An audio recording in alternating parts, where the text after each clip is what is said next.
దావీదుకి ఎలాంటి పరిస్థితి ఎదురైందనంటే వాళ్ళు సిక్లెట్ అనే ఒక ప్రాంతానికి వచ్చేసి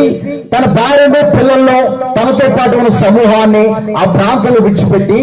వేరే ప్రాంతానికి వారు ఆహారం కోసం వెళ్ళారు, ఏదైనా అవసరం కోసం వెళ్ళారు. వేరే ప్రాంతానికి వెళ్ళి వచ్చే లోపల ఆ ప్రాంతము కాల్చబడినటువంటి చూసి తన యొక్క పిల్లలు, భార్య, తనతో పాటు ఉన్న సమూహం ఉన్న వారి భార్యలు, పిల్లలు, వారికి కలిగి ఉన్న సమస్యాన్ని దోచుకొని శత్రువులు వెళ్ళిపోతున్నారనంట. నీవు కూడా ఈ రాత్రికాల సమయంలో నా జీవితం చెరపట్టి ఉంది, నా జీవితము పాప భారంతో ఉంది, నేను కృంగిపోయి ఉన్నాను, నేను వేదన పడుతున్నాను, నాకున్న సమస్యను బట్టి నేను చనిపోవాలని అనుకుంటున్నానని నువ్వు అనుకుంటున్నావేమో. ప్రియ సహోదరు, ప్రియ సహోదరుడా, నీ యొక్క జీవితాన్ని ముగించుకోవటమే నీ జీవితానికి పరిష్కారం కాదు, కానీ నీ జీవితాన్ని ఆ యొక్క సమస్య నుంచి